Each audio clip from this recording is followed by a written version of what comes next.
the whole meeting. We will start now with our pledge and moment of silence. Of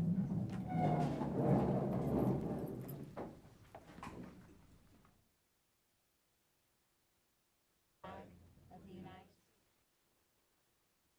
Republic for which it stands.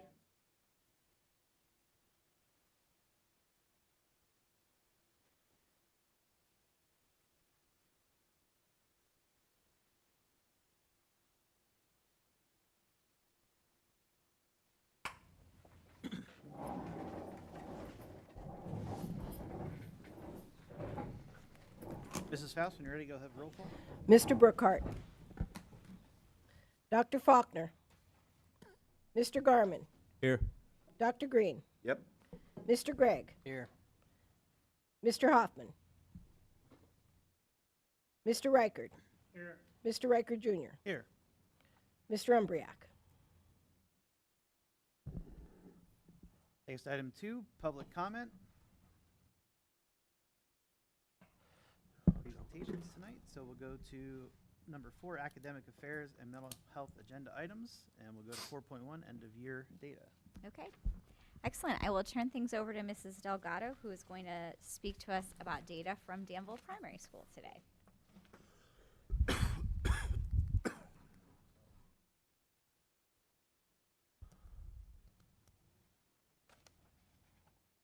Okay, can you hear me? Yes, thank you. Great. So I'm not going to do it justice, so please just bear with me. I will do my best, but I just wanted to say just a huge shout out to everybody at DPS, well, within all the teachers of the district. It was absolutely tremendous transferring into this district and seeing all the hard work and the student focus that every person in this district offers our students. So this particular slide, we're going to focus on DPS and the end of the year data. This is showing the end of the year achievement. It shows the strong growth in all grade levels from where they were at the beginning of the year, which is on the column on the left-hand side, and then moving over to the right to indicate the growth. The cohorts have improved their percentile rank nationally between the beginning of the year and the end of the year, and you can see how much they've grown as a grade level whole. If you don't mind flipping the slide, Jeff.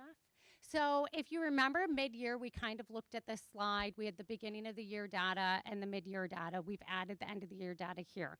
So light blue indicates mastery of foundational reading and literacy skills. 10% of kindergartens came in ready to read independently, if you see that in the fall on the upper left-hand side. I'm sorry, they grew 10%. They initially entered kindergarten at 0% at the beginning of the year. I mean, there's a slight light yellow that represented a few students coming in being able to read independently. And by the end of the year, 10% are leaving, reading independently with those foundational literacy and reading skills, which is tremendous. First grade has gone up approximately 10% from the beginning of the year, where students entered. They're leaving at 50% on grade level or above, and second grade has gone from 40% to 80%. Almost all of second grade students are ready to read independently, and the ones that are showing in the dark blue will be continuing being provided that MTSS support or special services based on individual needs. That information is being carried over to Liberty Valley, so no student is going to slip behind or fall through the cracks, as we sometimes refer to that as. So all supports are being offered and will continue into Liberty Valley. If we flip through the next slide, this is a great representation of our DPS reading support. We have 5 reading interventionists that work K1 and 2 within small groups. Over 50%, I really want to hyper-focus on this because this is really exciting. Over 50% of our second graders who needed intervention services no longer need intervention support by the end of the year. That's tremendous. That's a huge reflection of the direct intensive support that our reading specialists are offering. Again, they are looking at the data. We have ongoing conversations. We have ongoing meetings about what students' needs are. We move students fluidly between groups, between staff members, and releasing them when they're ready. So that way they grow independently in their confidence. So that was absolutely tremendous. If we move to the next slide, this is our building-wide iReady data. You can see a reflection of mid-year to the end of the year. The reason why we don't have a building-wide beginning of the year is as those incoming kindergartner students come in, we don't immediately put them on a computer and make them take a diagnostic. As you saw in one of the previous slides, they cannot read independently yet, and we are still just teaching them how to enter the building and sit in their seats and act appropriately with each other. So we really focus on the mid-year and end of the year data, focusing on that achievement and growth. What I can say is the building went from 50% honor grade level mid-year to 74% honor grade level by the end of the year in math. So that means our classroom teachers are using the curricular resources that are provided by Ready Math. They're providing whole group instruction. We are breaking down into small groups, centers, and individual supports based on what students need, whether it's within the classroom or a pull out by a special education teacher. It's absolutely amazing what I don't know if anybody has ever gotten to go into a classroom to see the math teachers, but they are teaching concepts that some students have never been exposed to or just haven't mastered. They're teaching it to everybody, and then they break down every student into a center that students move around to really focus on those foundational skills. And if some students are not grasping them, they then meet with them individually to really, really hyper-focus on those individual foundational skills so that this growth can show and it is reflected as a building. Like I said, it went from 50% honor on grade level or above mid-year to 74% on grade level or above by the end of the year diagnostics, which is absolutely tremendous. If we flip one more slide, our work is not done. So the teachers are spending a lot of time, and we've talked a lot when we come to the committee of the whole meetings of the data, the resources that we use, the amount of time that we spend as a team breaking through percentages and really looking at individual growth and what their needs are. We're pivoting students between different small group support, whole group support, and anything that they truly do need. So what we need to do then through the summer is Gianna and I will be working through that data.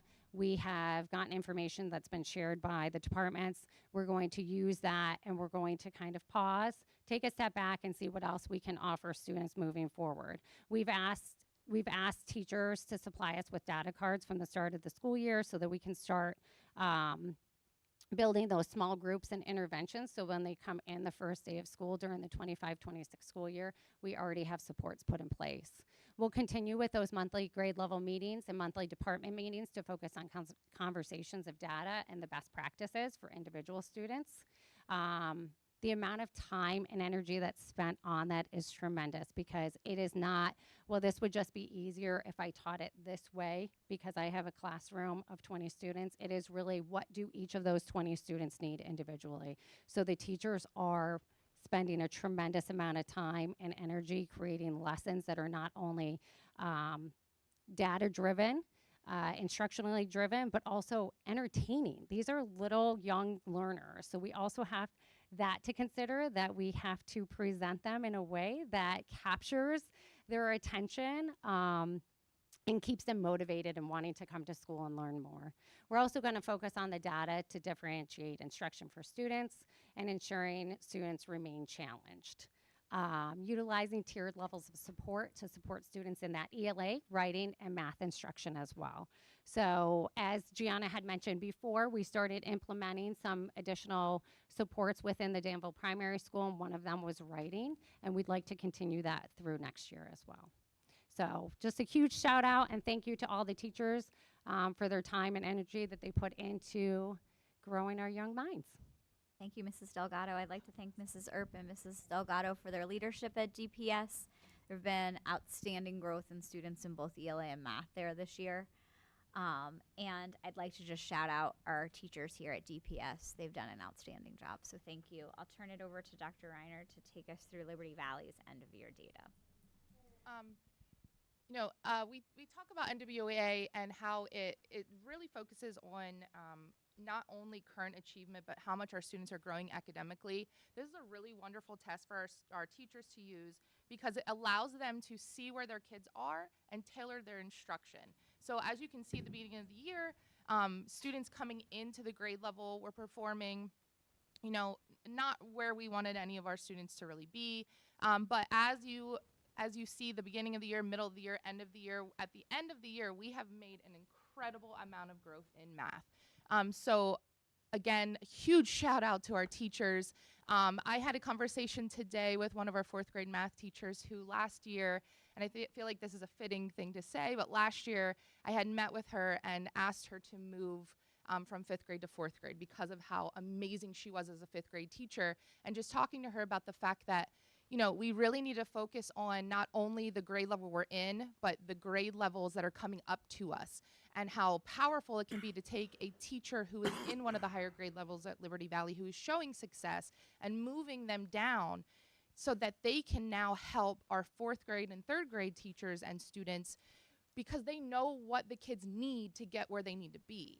And this right here, this 4th grade score, and 3rd grade, 5th grade did an amazing job, but you can see that our 4th grade teachers took these kids from 54th percent at the beginning of the year to 84th percent. And again, this is because we had teachers that were willing to take a chance and say, okay, I'm gonna go and jump out of my comfort zone a little bit. I'm really great in one area, but I need to recognize that now it's my job to help all of our kids. So that teacher, it's Tiff Bogart, just a shout out to her. She went down to 4th grade, and the 4th grade team is just, they are doing an incredible job. And if you can remember last year, our math scores didn't look the same. Our 4th grade math scores didn't look like this. So it gives me chills to even think about, you know, the fact that they had worked so hard to get our kids where they needed to be in math across all grade levels. But you can see, you know, overall the building 78th percentile, 80th percentile, 84th, that's where we want our kids to be. 84% of our students, 78% of our students building wide are proficient in math.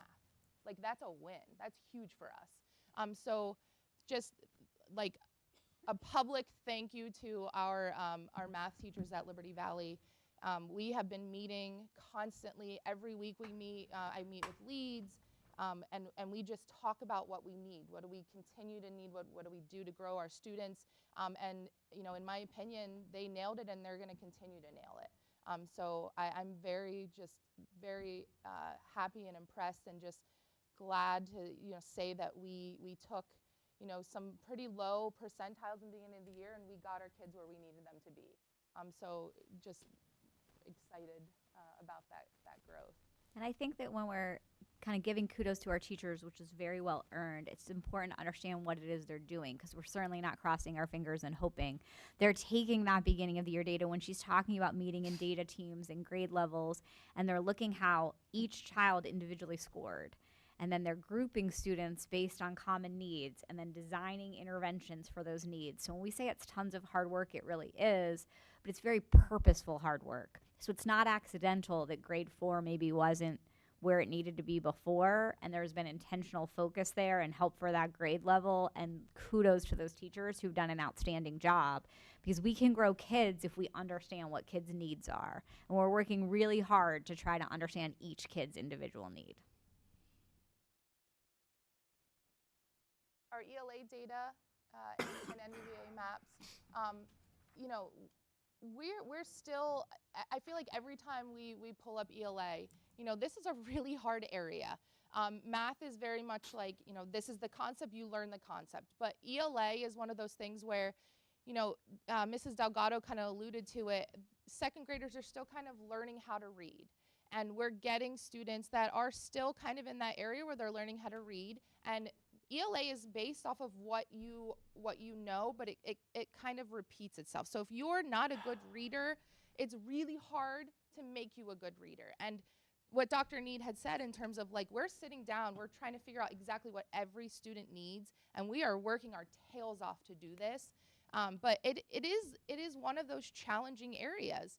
So you can see, you know, our growth in some area, 3rd grade, 49th percentile 62nd at the end of the year. We grew 13%, which is huge. Fourth grade, you know, we kind of had a dip in the middle of the year. We got it back, but that's based on looking at every single student in that grade and figuring out what they need. Fifth grade, this is an area where I, as the building principal, am continuing to work with our ELA lead, our teachers, our reading specialists, Miss Wenrick and I mean, we're having conversations like Mr. Haravi and I, Dr. Snover, we're all having these conversations together. What do our students need? What are we missing? Because, you know, we are focusing a lot on writing at the fifth grade level right now. Our TDA scores last year were not great, and we have implemented a lot of writing. So right now we need to really focus on, you know, figuring out, are we doing too much writing and not enough of something else? So I'm not going to lie and say we are where we need to be. We aren't. But we're going to work to get there. We have a lot of work to do this summer. Mr. Haravi and I and Dr. Snover, we have meetings already scheduled. We have plans in place. We are talking to writing teachers. We are on Zooms already meeting with ELA leads. And we're going to figure this out. So again, you know, the data isn't terrible. 67th percentile in third and fourth grade is great. But I think that we're doing too much of something and not enough of something in our fifth grade area. So again, you know, not going to try to sugarcoat it. We are working our tails off, but there's something we're missing, and we got to keep, you know, trying to figure it out. So our reading support data, you know, we have two reading specialists in the building, and they are all day long meeting with students. We are doing a great job in terms of graduating students, newly rostering students. So overall, our two reading support specialists in third grade had serviced 45 students this year, 33 students in grade 4, and 37 students in grade 5. That's a lot of kids for two people, but we're doing it, same thing, we're meeting, we're figuring out literally what every kid needs, making sure we're tracking those kids. We're not just, you know, exiting kids based on one really good test score. We're continuing to use all of our data points and just making sure that the kids are getting what they need. And kind of like I alluded to, you know, over the summer, Dr. Snover, Ms. Wenrick, and I, we are going to be doing a lot of work in terms of just continuing to review our data, looking at different things, determining, you know, is our instruction appropriate? Is the curriculum that we're using, that is a wonderful program, are we using enough of it? Are there things we're missing? So we're just going to spend a lot of time this summer just like diving even deeper than we already have, just to try to figure out, you know, how we can move our kids even more. Thank you. And Mr. Haravi is going to speak about the middle school data. Good evening. I would just like to echo Ms. Delgado and Dr. Reinhardt in congratulating our teachers on some tremendously hard work this year. This is our end of year math data for the MAPS assessment, and I want to just kind of point out something here. So the percentile rating in each box is not the same rating as you would see on the PSSAs. So the PSSAs is a measure of achievement against set criteria. If you can do this thing this well, you are proficient, you are advanced. This is a ranking against other kids at this point in time. So it's like when I take my 3-year-old to the pediatrician, like the little chart of what her head size is or her height or weight or whatever, that's what this is. It's where we are at this point in time against the 13.5 million kids that take this test. So that being said, why this matters is because we started the year middle of the pack, if you will. That beginning of year achievement percentile, very much 51st, 53rd, 54th percentile. Every grade level bumped up something like 20 percentile points. That is tremendous, as Dr. Need put it, purposeful hard work. And our math teachers are absolutely to be congratulated for that. We really, really put emphasis on this year, and it paid off in a huge way. So that's all I really want to say about math. But if we can move on to ELA, please. very similar to Dr. Reinard, we do not see the same level of growth in ELA. And there are a lot of reasons for that. One of them is, of course, being that writing is not assessed, and we spend a tremendous amount of time on a very thorough and well-developed writing program. That is something that we have really dived into this year, and is something that we will not see how we did on until those PSSA results come out later this summer. Now, that being said, as Dr. Reinard said, we have to own our data here. And we did level out, and in some cases dip down here. So our approach this summer, and what people will find here, is that there is always a way to be better, and there's always one step forward to take. And that's something that I really hold near and dear, like in my personal life as a leader. And what we're going to be doing is identifying the things that worked, the things that didn't, and where our impact really is this summer. So Mr. Ryan, if you'd advance one slide, please. So the approach this summer is a little bit different for us in terms of ELA. There is something about reading that we need to improve on, that we need to work on. So it's not that our teachers are not working hard, because they are.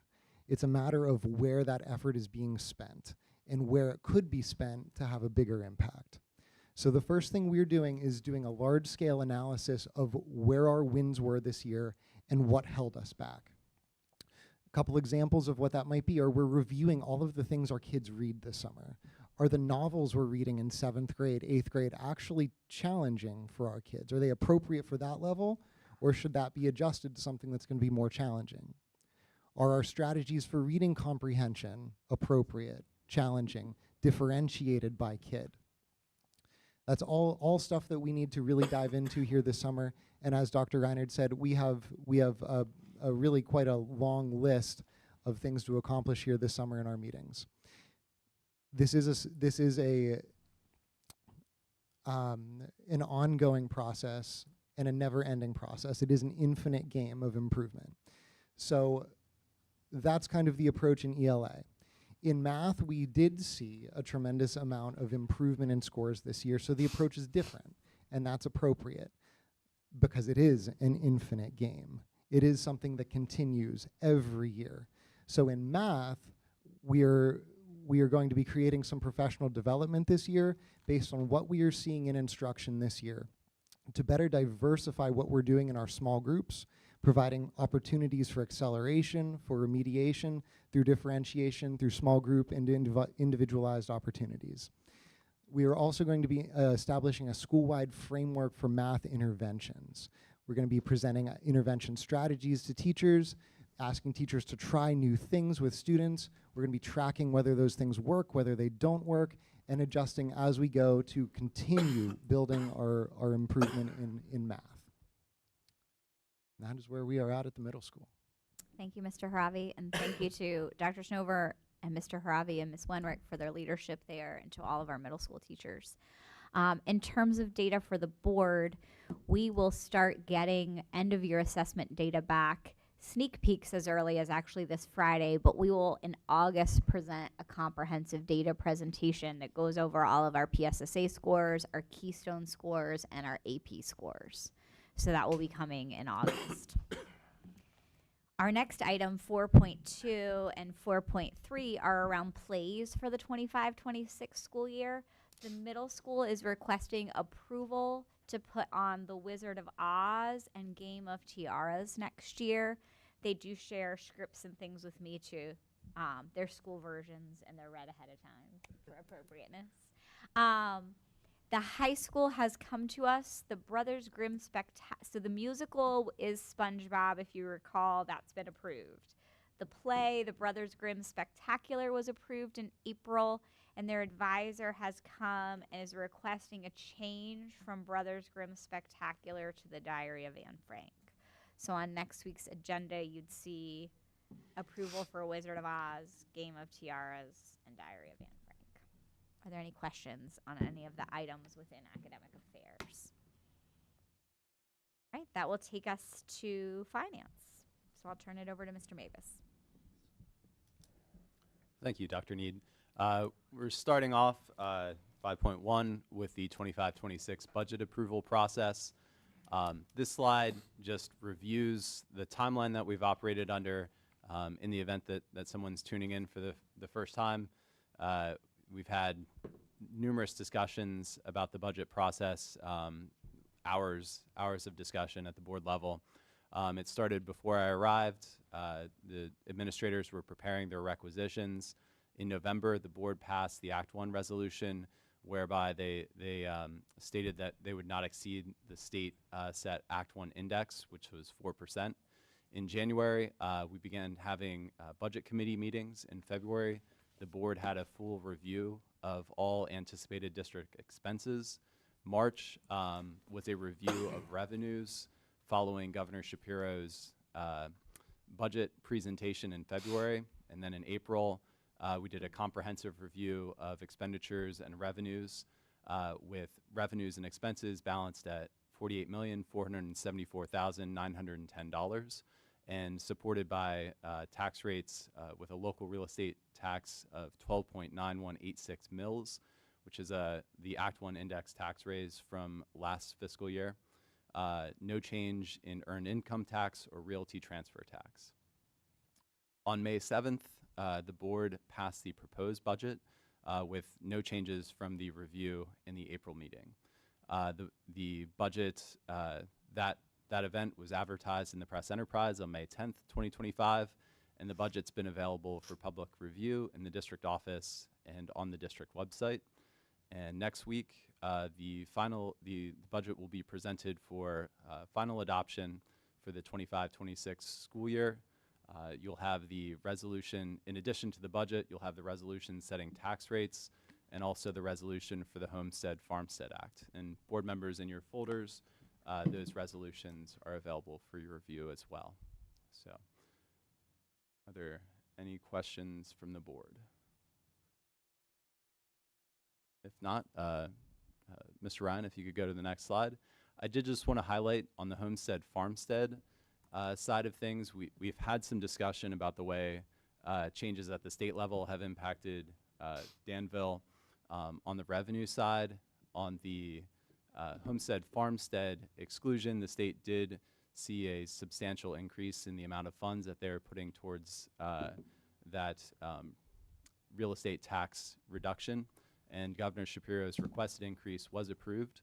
And so we do have a pretty healthy increase in our Homestead Farmstead reduction, went up over $2,000 in excluded assessed value for a total tax bill reduction of $36.23 year over year. So if you were a property owner with $130,000 assessed, with the tax increase, you'd be looking at about $65 of $65 increase, and the net after the tax increase or with the homestead exclusion brings that tax increase year over year to $28.35. So just thought that was important for the community to know. yeah, Right. to our homeowners in the district would be experiencing that level of tax increase. So if there are no questions, Mr. Ryan, next slide. This is just a notice to the board. Last month, we approved lunch prices when submitting the final application to the state.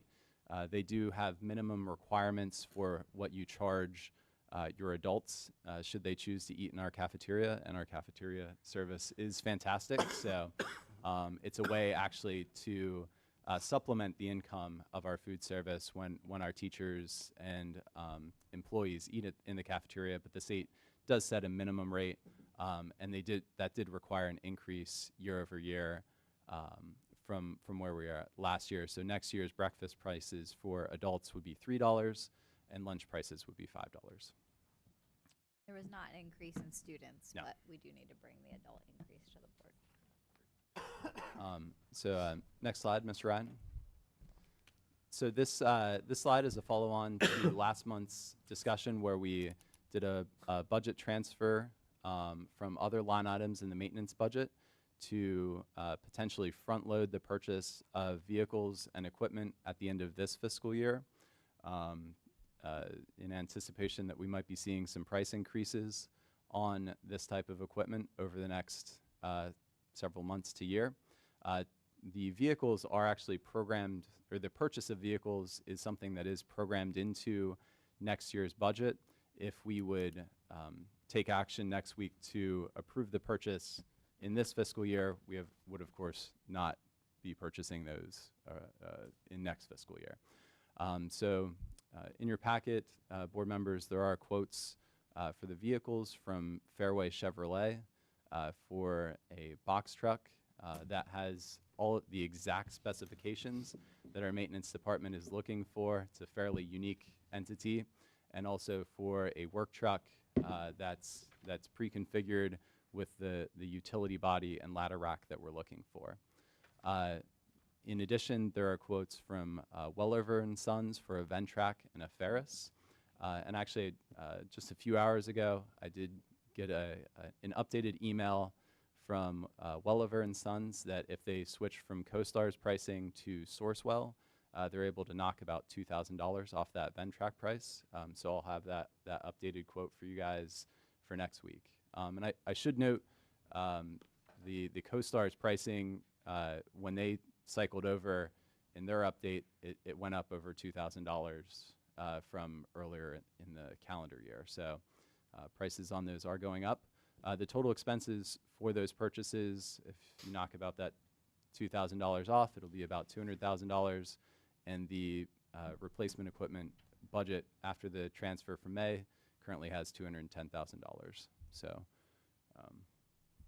that's what I'd bring to the board's attention next week, if you're amenable to it.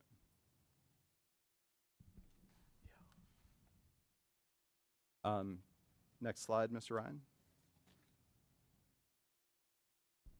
In addition, next week, we'll have engagement letters from CLASIC for your consideration for the audit for the 2024-2025 audit, so the period ending June 30, 2025. And we're on target to be back in the normal cycle for our audits. One additional item that's a one-time only consideration is an engagement letter from CLASIC for a PlanCon Part J audit in connection with the PlanCon funds that the district utilized as part of the high school renovation in 2017. That audit, we received consulting support from Darcy Brenner Smith of SiteLogic in order to help us put that packet together. It's now ready to be presented to CLASIC for their review. Once they've reviewed it, it can go off to our architect for their sign off. And once those two steps are done, we'll bring that PlanCon Part J report back to the board for their approval, and then we submit it to the state. And I asked Mrs. Brenner Smith how long that process is once we submit it back to the state, because we could conceivably have our end of the work done in August as we kind of expected. And she said since PlanCon is a project at the state that's no longer active, it can vary. And there's basically it's a small community of people that actually know how to finish these, because it's a program that was essentially defunct in the early 2010s, and it came back because of a kind of a loophole in the law. Yes. That's how Danville squeezed in their project in 2017, and it's done. It doesn't exist anymore. So Mrs. Brenner Smith is a valuable commodity for schools that still have delinquent PlanCon Part Js to finish, and there's, I think, basically one person at the state that's still kind of reviewing these. So I'm very grateful for her help, because if you don't submit that PlanCon Part J, you do not get reimbursed for any of the cash that you contributed to the project. So that your bond payments, they give you an estimated reimbursement rate. so you can pay until your final audit is done. But your cash payments, they hold any reimbursement back until that's finished. Mrs. Brenner Smith did not.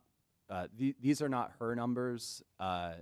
She's very careful not to give an estimate of what actually might come back, because ultimately all of these numbers get run through a state formula, and the reimbursement rate is set, and there's nothing you can do about it. You can't appeal it.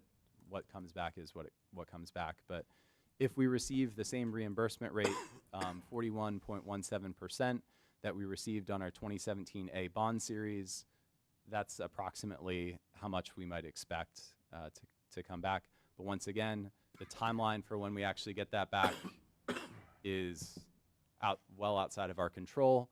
You know, I'm somewhat you know, reluctant to put a figure on it myself, but I at least had to put, you know, show some work in connection with it.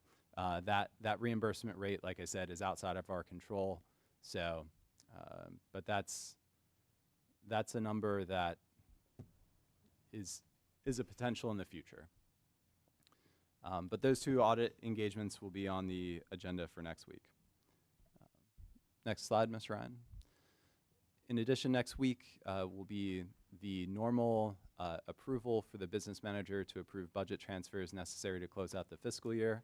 We talked a little bit about this last month, where, you know, you have different expenses in various line items throughout the fiscal year, and the standard practice for most districts is to approve sort of a all-encompassing approval for budget transfers to the business manager. The reason we did the budget transfer in May in relation to the vehicles was because it was such a substantial amount. That's not something that I felt comfortable just plugging in. End-of-year fixing. Yeah, plugging into this end of year process. So, but that will be on the agenda for next week. Next slide, Mr. Ryan. This is just the approved tuition rates based off our 23-24 AFR, and they're fairly in line with historical levels. And I think that takes us to long-range planning. Are there any questions for Mr. Mavis? Yeah, can we go back to one item for just a second? And not for any particular reason, but just for my own question that I might have back to the vehicles. And just, again, kind of on a topic we're going to get to here in a second, but in one of our discussions that we just had in long-range planning about the foundation and building relationships, I see we went with Chevrolets, which I'm happy with that, but we do have a Chevy dealer in our backyard. Did we pick the one we picked because they are like an exclusive dealer to the type of vehicle we need? That is correct. Like they are in the work truck. Yes, they're in Okay. the commercial work truck. I did check their inventory, and I did not see any similar vehicles associated with them. Because I know there's some dealers that have that option available where they can. Well, I knew you were after a certain thing. Right. Yeah. Okay. Okay. Mm-hmm.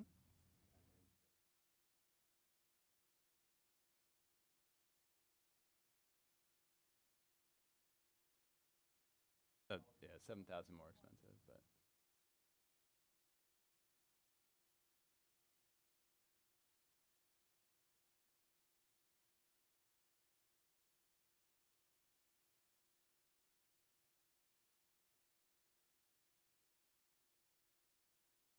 Mm-hmm.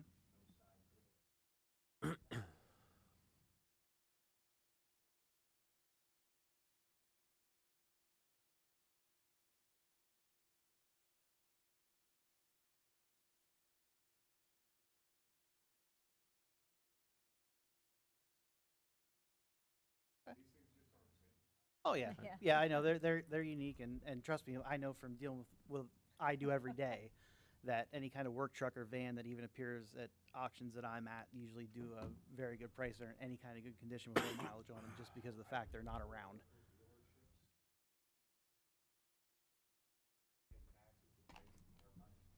Exactly. So I just wanted to make sure that we explored that option before we just went with, oh, well, they have one, so let's go there, because obviously we're looking to expand and build on our community relations, and I'd really hate to, hey, we went to Hazleton and bought a truck when you had one at your lot. Oh, sorry, but hey, we need a couple should support couple local. bucks to do something here at the school. Would you like to give it to us? So For sure. as long as we explored our local options, I'm happy with that. Then so let's move My- on.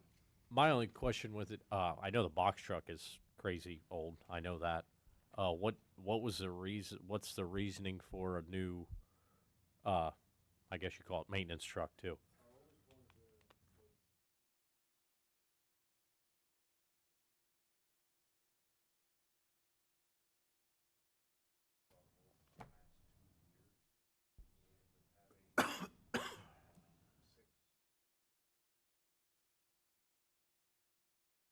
And how old is that one?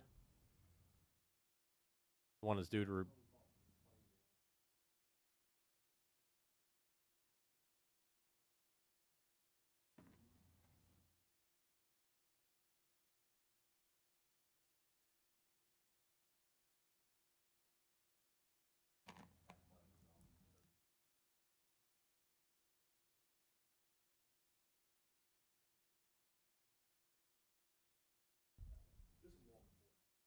Yeah.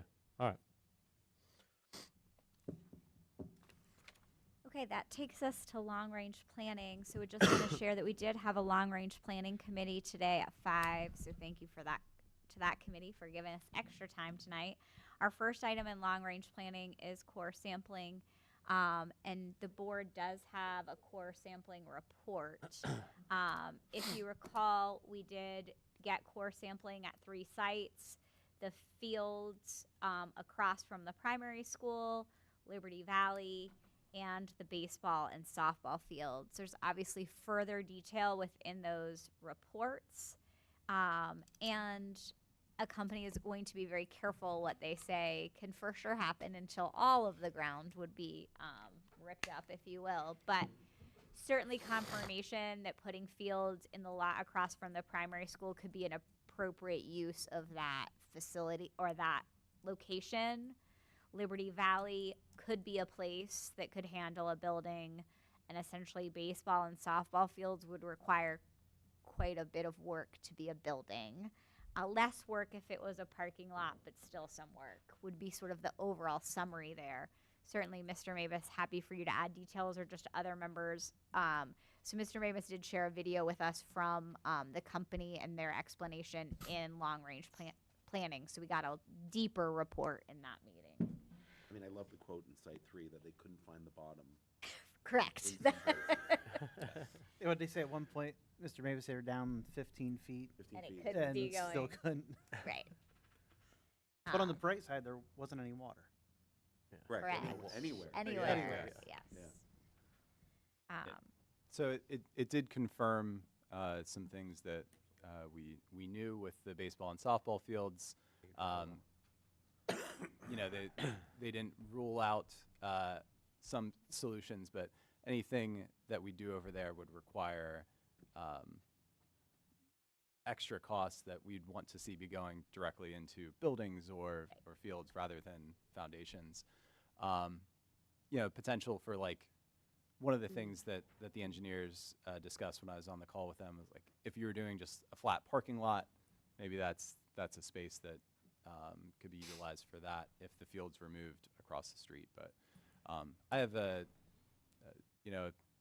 approximately 30-minute meeting that they allowed us to record. So if any of the board members are interested, I could share that out with you. But basically just walk through the report. The other thing that the board will see before them today that was shared also at our long-range planning committee is the published book from Alloway 5. That book is just a compilation of everything that had been presented to the board and to the community in their presentations. All of those presentations are available on our website. This is just the printed book version for board members. I think what's important to remember from those Ally 5 reports as we go back in time on some of those things, these are some areas of focus for our long range planning committee. The first area of focus I would say is a sooner than later decision about the location at the middle school. So we started those conversations. I don't think we're ready to have full board conversation yet necessarily, not that people can't speak about it, but to bring an idea yet to the full board. But there is just a reality that it is the poorest performing school, if you will, not in academics, but in buildings and grounds. If you look in the report, we got lots of yellow and red saying lots of things need to be fixed. We are actively deferring maintenance, not in dangerous ways for kids, but in ways that are stating that's probably not where we'll be in the long run. So we probably do need a decision sooner than later to either start doing those maintenance efforts or it's time to get out of that building.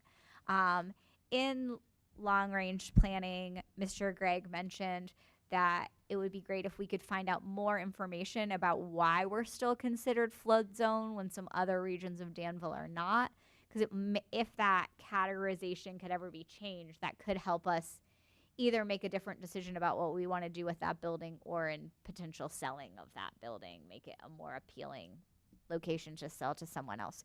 So I would just remind you as you look through that Ally 5 and we think about those presentations, important to realize that our other 3 buildings really are in good shape right now, and our middle school tends to be our area of concern.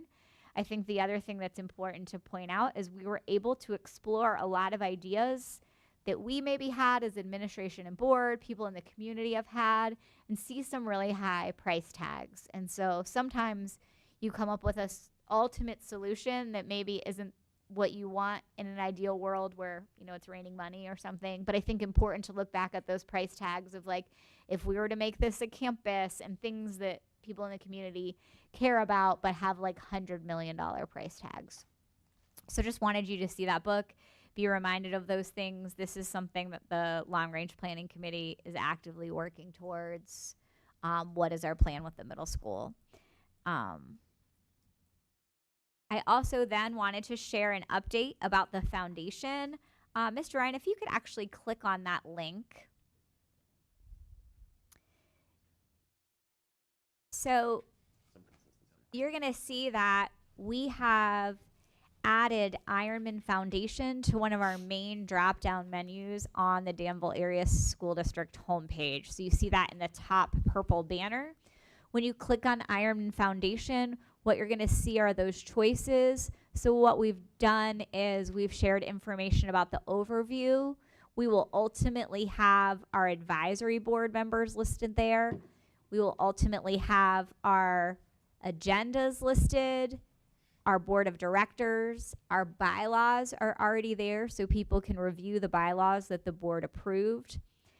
So that is located there. We have put out messages to the community telling them about the Ironman Foundation. And at this point in time, we already have 4 people who've expressed interest in being a part of our advisory board and 5 people who've expressed interest in being a part of the board of directors for the Ironman Foundation.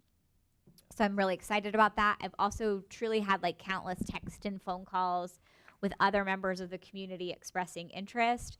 And based on the response we're getting, I think some just really talented and dedicated individuals are wanting to help the school district in this capacity. So I'm really thankful for that. So when we're thinking about what a foundation does, just in general, we've been talking about that over the last couple of months, but this will be a separate board of directors from our school district board of directors that are operating as a nonprofit organization. And so if people donate to the Ironman Foundation or they're working on projects, that is a tax deductible nonprofit donation. The Ironman Foundation will operate as an independent board, but if you look carefully at the bylaws, they will do an annual report to you all as the board of directors, and they will work in conjunction with the board on projects. So they wouldn't be raising funds for something that wasn't part of what we had determined was the future of the district. So we'll really be working hand in hand to better the district. As we specifically think about the land that could become fields, one of the things that we're talking about in long-range planning is coming up with a plan for the long-term potential for the fields, but that doesn't have to be a project or a lump sum that happens all at once and is like a cost to the taxpayers, but could be slowly built over time with an amount of money we feel comfortable using from a school district budget matched with an amount of money from the Ironman Foundation. So this is really a place where the community can rise up and help support that development. We're gathering those names of people now, and the board of directors here in the school district will vote on the very first, that inaugural class of the Ironman Foundation board of directors, and then moving forward, they will operate independently. So our goal will be to bring you in the August meeting that inaugural class of the Ironman Foundation, and then for that board of directors to meet close to the beginning of the school year. At that point in time, we'll also talk about how we can move forward with athletic fields in partnership with the Ironman Foundation. So there's really an opportunity for community giving in that area.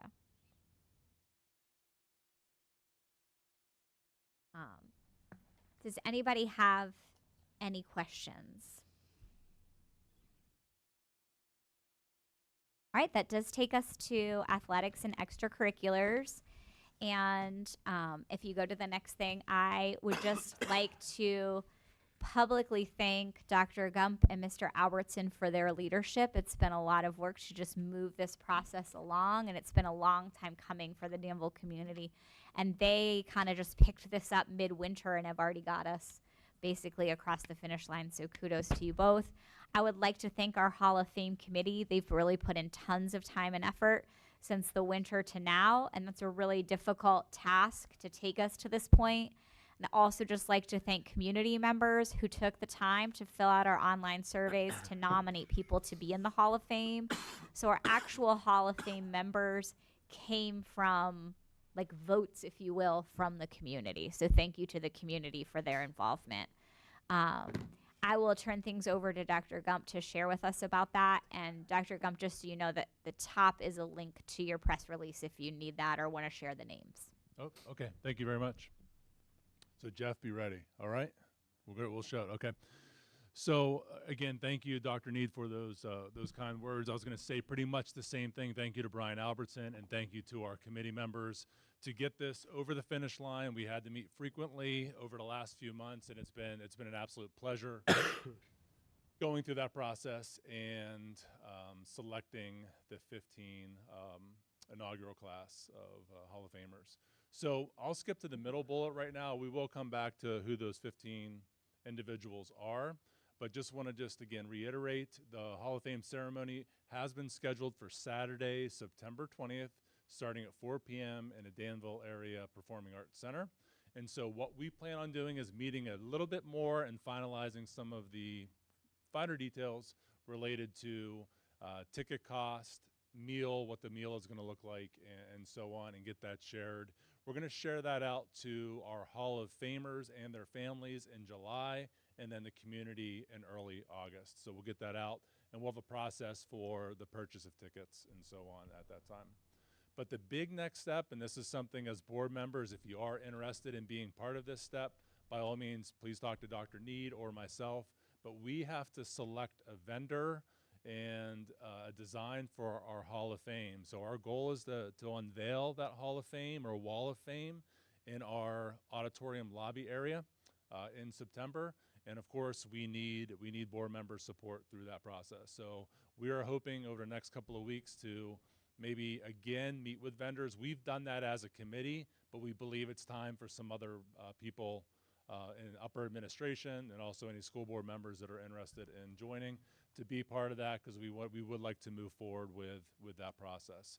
So again, if interested, please let me know or Dr. Need, and we'll get you involved in some of those next steps. So again, Jeff, if you don't mind clicking on that. So this information has been put out to our local newspapers, local radios, social media, district website, class tag messages. We did as much as we can to promote these 15 individuals. So we have coaches, we have players, we have a blend of male and female athletes, and they're all listed there. Again, these nominations came from our community members and then were voted upon by our committee members. So we do plan on during the halftime of the Danville-Milton football game on September 19th to take 5 to 7 minutes just to recognize the class publicly for those members that can make it. And then again, the formal ceremony will take place on the 20th, the day after. Any questions from the board at this time? Thank you. Thank you again.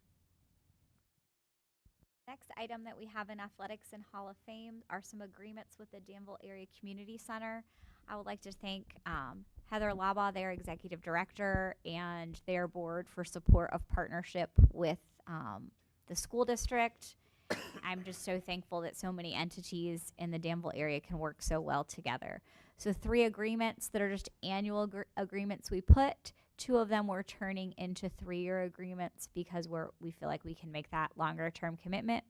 So you'll see an agreement next Wednesday for 1-year use of the soccer fields. Those are the fields that are part of the Danville Soccer Park. Our middle school teams host their games and their practices there, and we also just use it for overage when we need those fields for other sports. You'll see a 3-year agreement for use of the swimming pool. We're certainly thankful to them. Our girls swim team is 7 straight year district champs. So we're excited to continue that partnership and feel very fortunate that they're in our backyard.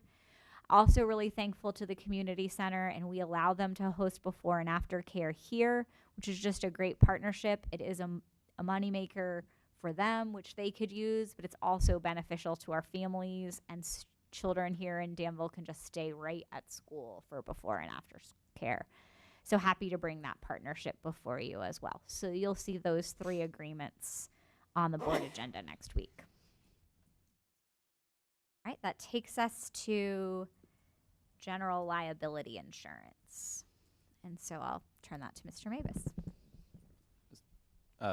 Next week, you'll see the renewals up for our insurance policies. The total across all of the policies was $261,161. That was a 9% year-over-year increase. But with so much turnover the past several years in the business office, I did ask Seltzer Group to shop out all of our policies, and they did come in 13% lower than the nearest competitor.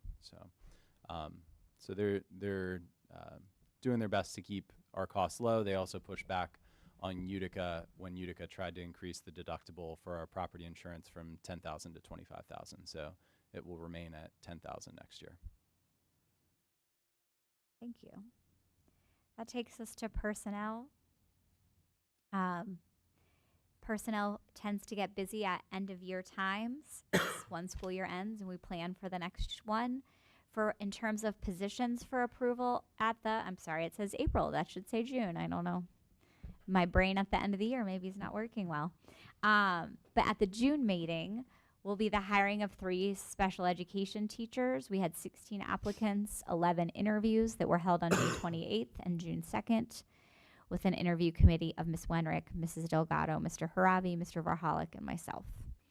You will see a recommendation for a first shift custodian, and you will also see both second shift, I apologize, 2 second shift custodians. Then just some other things that you're going to see in personnel that are a little different than normal months.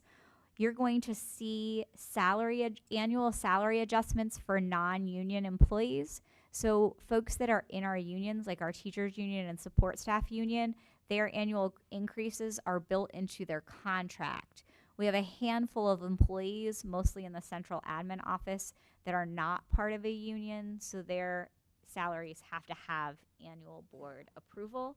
I have put them at an annual approval that is in line with where teachers are increasing and support staff are increasing. So basically, they're not punished for not being a part of one of those groups.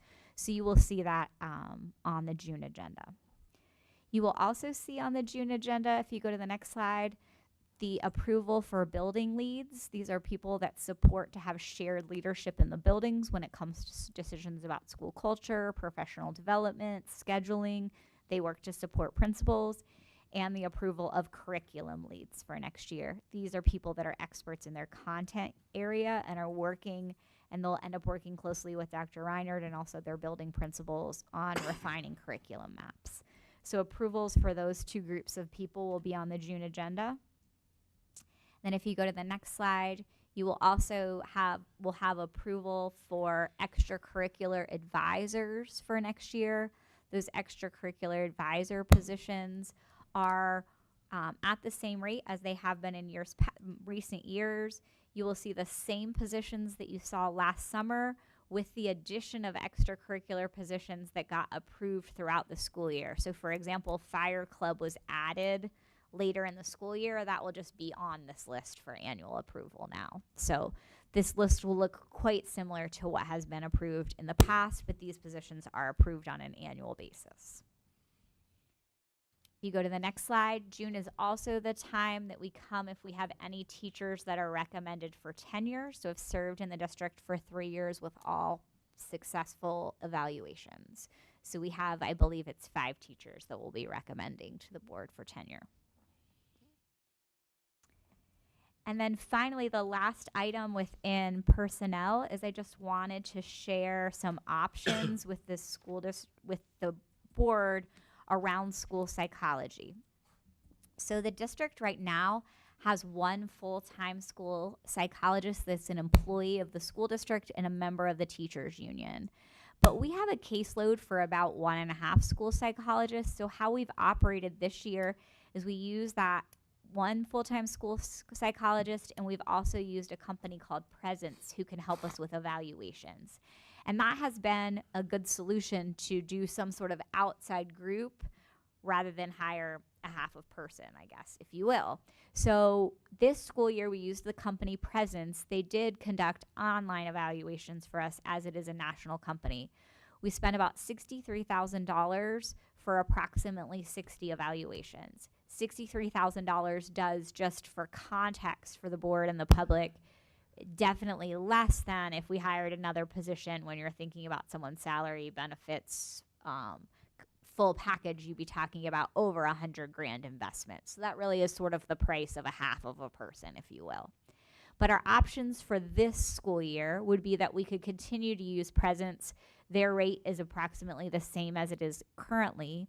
Or the CSIU is hiring school psychologists that districts can pay for partial use of.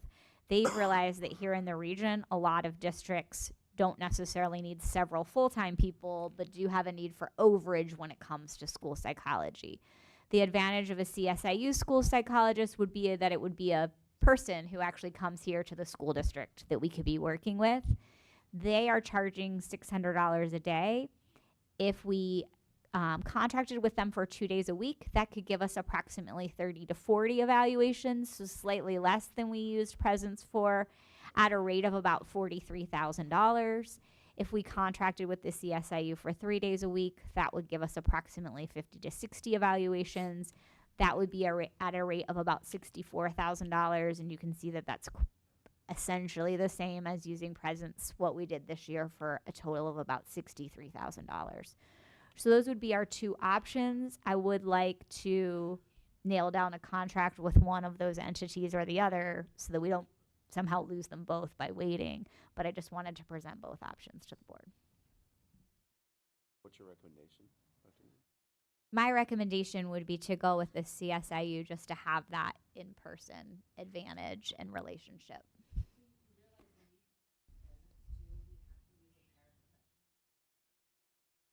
Oh, yeah.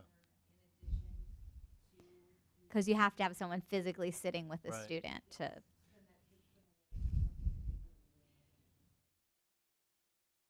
Right. That I'm would for not- sure be my recommendation. And I'm not familiar on, like, if there's been any sort of head-to-head studies about the, the quality, but just anecdotally and personally, knowing what is required for a comprehensive psychological evaluation and doing that online, it just seems like a challenge. If there's an option for an in-person, it just feels like a much stronger option. I mean, so much about, I think about kids that I evaluate.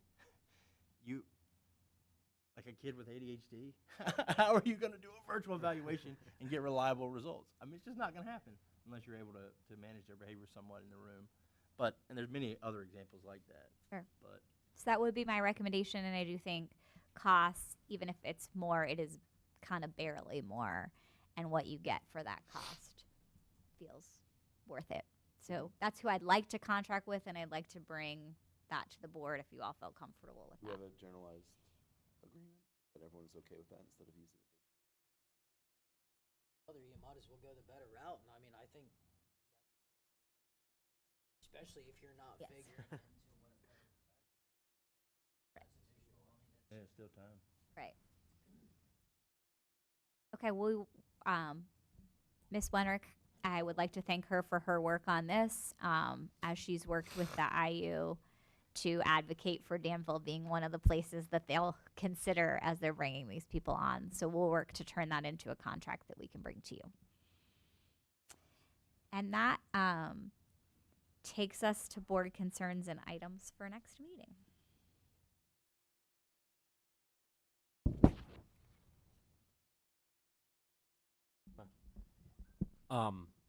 I didn't know if anything. I know we have talked about it in small talk and stuff, but has any progress been made to speaking with the support staff union to what we can do and we can't do with our contract about rates and money and not do this or do that, or has any progress been made with that, or has anybody touched base with anybody? Sorry, what's the concern with the contract that I missed? There's no concern opening the contract just for wage reasons, not doing anything with anything else with the contract, but if we're allowed or we're able to open it for just that reason. What would be the impetus to renegotiate it? I mean, because we gave them a fairly significant raise when we just recently negotiated it. So I don't disagree, but the issue still is it wasn't taken care of, like everything else, taxes and everything else wasn't raised enough over the last 20, 30 years. And that giant jump was significant, I do agree, but it's across the board still isn't enough separation from employees that have been here for 20 years, 20 plus years, and people that are getting hired that there's not a big enough gap in wages, basically. I mean, I guess I don't mean to sound negative, but there was a negotiation. Their union agreed. They agreed to, I know, yeah. And there doesn't, I mean, I'm not sure why we would reopen an entire contract and expose ourselves to that risk. That was the point of not opening the whole contract and trying to see if we could open the contract just for wages. That's what I was asking. That was the so concern. we can just, I apologize, I didn't necessarily know I was being directed to have an additional step, but just to clarify, we could have an MOU with the support staff to just visit the wages part. So you're correct, we wouldn't have to open the entire contract. I have not talked to union leadership about that because I didn't necessarily feel like I'd been given a directive to do that. I cannot imagine they wouldn't be like, yes, let's open it to talk about wages. I do think my recommendation, we have built a budget right now on their current wages, so it's probably something that would potentially make sense as we're developing the budget in the fall if we were to have that conversation, because we'd need to build in like those increased wages, I think, into a future budget. The other item that might take some refining, but I'm open to those conversations, are to get a budget passed from the support staff union. Ultimately, a majority of members have to vote for the increase. So not to talk about private conversations from the last time, but there's not necessarily enough veteran people to outweigh non-veteran people for that to pass, I guess. I guess I'm just confused why we just negotiated this contract, right? The union agreed to the contract. Why would we reopen it? Is there some, I mean, then should we just reopen the teacher contract as well? I mean, we have an agreed upon contract. They agreed to it. They were at the table. They negotiated it.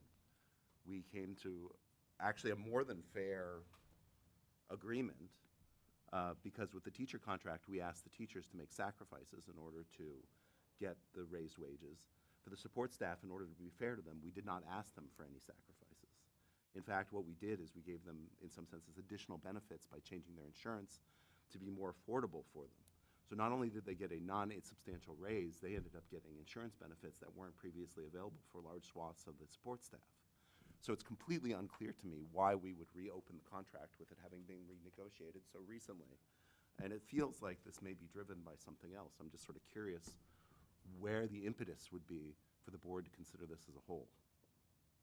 Has their union come to us asking for this? No. No. Okay, so where is this coming from? A fair hourly wage that's driven by something? I mean, there was a negotiation. They put on the table what they were willing to accept. We actually gave them more than they were originally asking for. So why would we come back and look at it again at this stage? Not that I don't mind paying people, but if you look back at the meetings, and I was avidly part of the actual negotiation, we aggressively raised their salary in order to make sure that we were competitive with other jobs that were similar.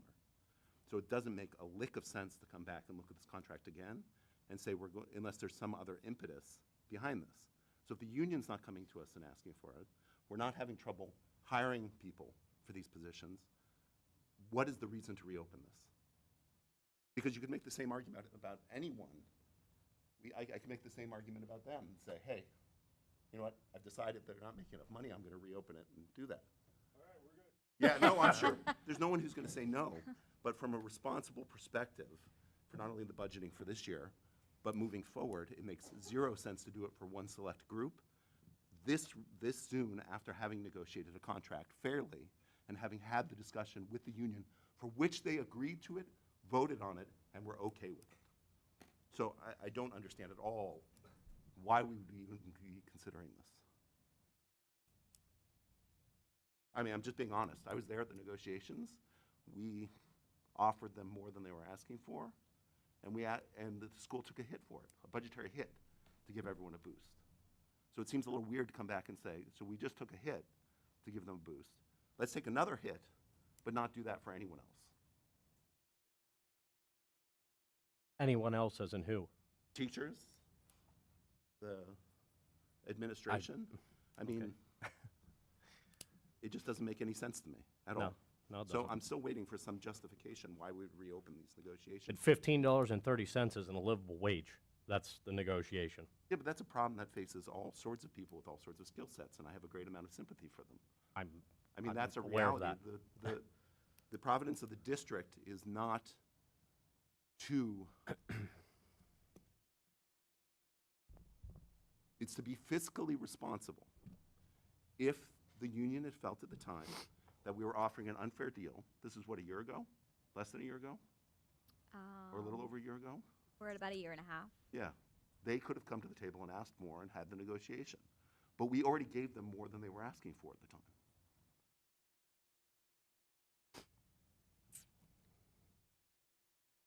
So this does not feel organic to me.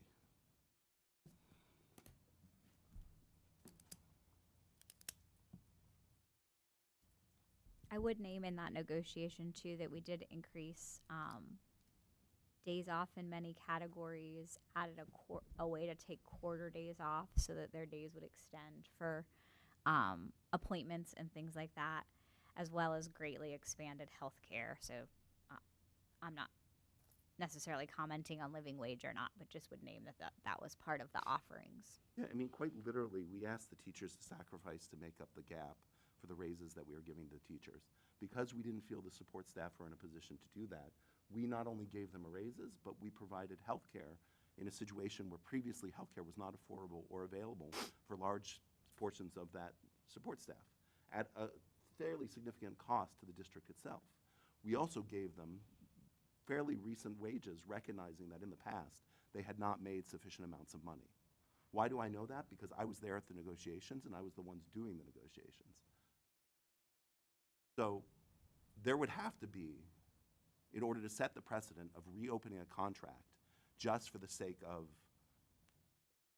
unclear to me why, there would have to be a startlingly good reason that makes sense in the context of the school's budget and the responsibility to the taxpayers.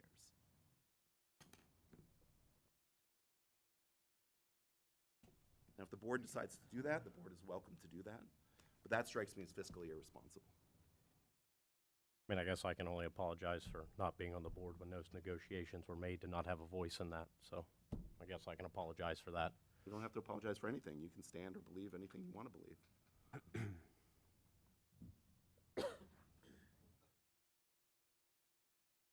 I'm all about paying people fairly, but we literally just went through contract negotiations with them. And everyone was satisfied and very happy with that contract. The union as a whole, they voted for it. I think it was unanimous. I don't know the exact result, but it was well over the 60% Correct. required. But I could find out those numbers. I don't know. I don't think they're that important, honestly.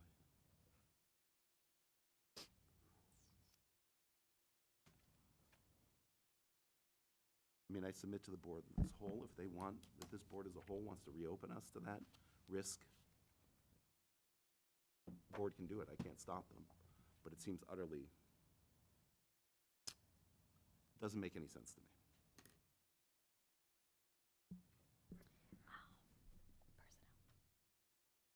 Are there any other board concerns or items?